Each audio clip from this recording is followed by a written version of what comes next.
उसी को करते हैं।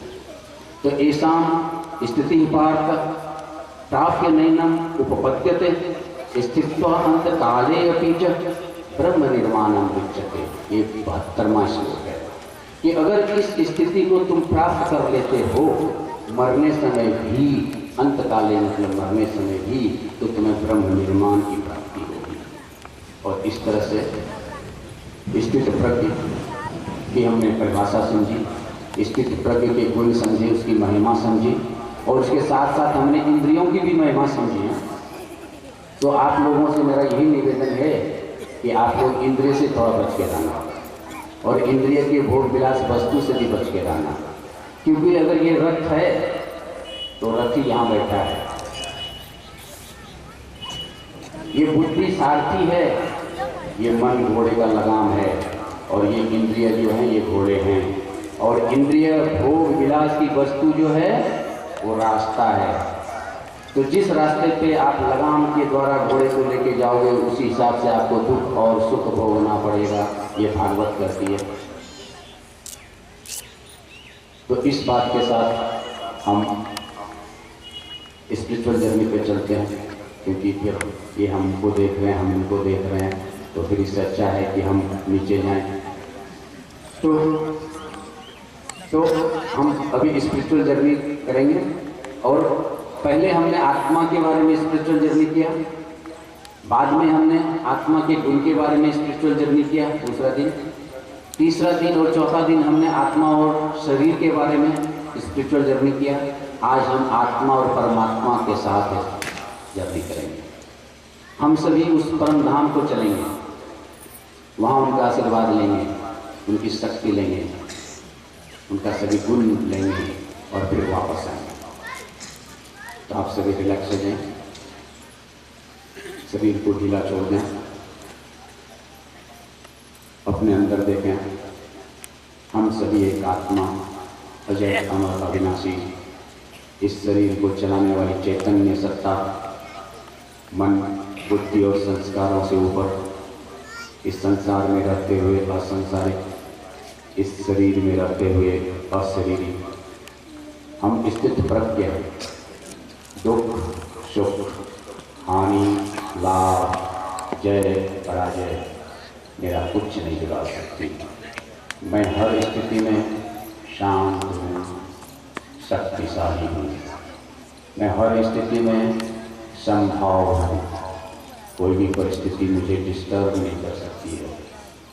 इस भाव के साथ हम अभी अपने परमपिता परमात्मा से मिलने चलते हैं, जो कि तीनों लोकों से दूर, चांद अवतारों की दुनिया से दूर, इस 5 तत्वों की दुनिया से दूर परम धाम में निवास करता है।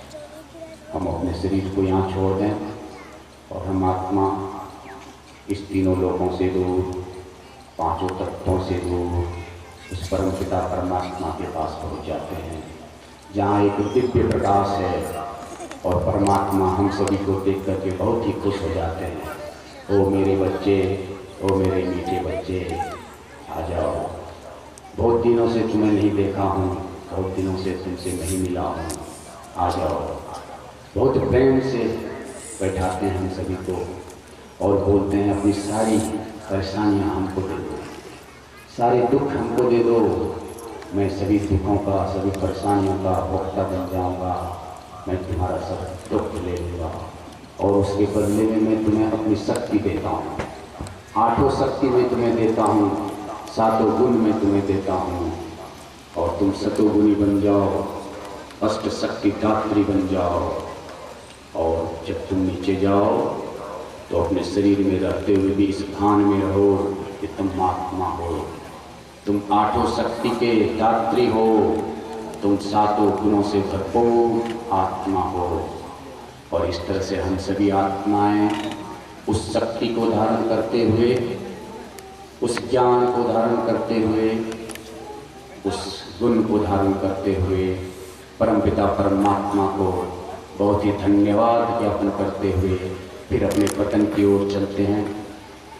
तीनों लोगों से दूर जो गए थे, फिर हम वापस आ रहे हैं, अपने शरीर में त्रिगुटी के मध्य स्थित हो जाते हैं, उस शक्ति का आभास कर रहा हूँ, उस गुण का आभास कर रहा हूँ और फिर अपने से वादा कर रहा हूँ कि कोई भी परिस्थिति हो, कैसी भी स्थिति हो, कैसा भी दृश्य हो, कैसा भी वातावरण हो, मैं आत्मा अपने मन, बुद्धि और संस्कार द्वारा, मनसा, वाचा और कर्मणा के द्वारा सभी कर्मों को करते हुए इस जीवन रूपी यात्रा को बहुत ही सुखद रूप से व्यतीत करूँगा और इस आशय के साथ, इस शक्ति के साथ अपने दोनों हाथों से प्राप्त एनर्जी को अपने आँखों पर रखते हुए अपनी चेतन अवस्था में आ जाएं और आगे के कार्यक्रम का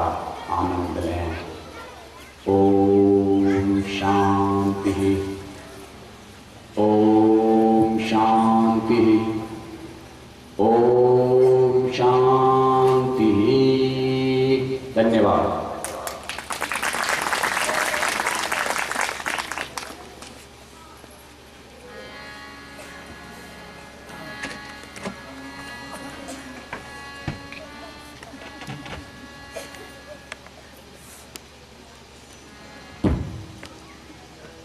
आदरणीय श्री दयानंद चौधरी जी के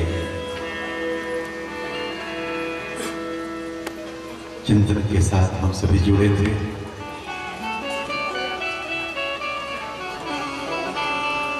और जीवनोपयोगी बहुत सारी चर्चाएं उन्होंने अपने श्रीमद् भगवद गीता के चिंतन के माध्यम से हम सबों के बीच रखे। बहुत बहुत साधुवाद।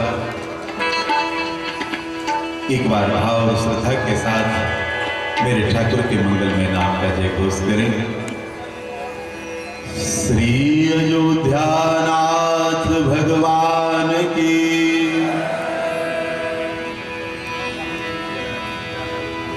अभी माघ का महीना है और सुनते हैं कि माघ महीना में रविवार का व्रत प्रारंभ हो जाता है। अगहन से माताएं रविवार का व्रत ज्यादा करती हैं। आज किसी ने नमक नहीं खाया होगा, किसी ने कमजोरी रहती है, या आप लोग एकदम नहीं, बहुत कष्ट होगा अगर जय बोलेंगी, दिक्कत होगा, कष्ट होगा। इतना कष्ट ही काफी है कि घर से चल के यहाँ तक आए हैं। एकदम नहीं, कमजोरी में बोलना ज्यादा ठीक नहीं है। और ऐसे तो हम मड़राते रहे हैं यत्र तत्र सर्वत्र, लेकिन गोविंदपुर की माताओं का जोड़ा नहीं है। ये बातें नहीं करती हैं। कथाओं में आप लोग भी जहाँ कहीं भी जाते होंगे तो देखने के लिए मिलता होगा, माताओं से बार बार कहा जाता है आप लोग चुप रहिए, शांत रहिए। इन लोगों का सत्संग अलग चलता है।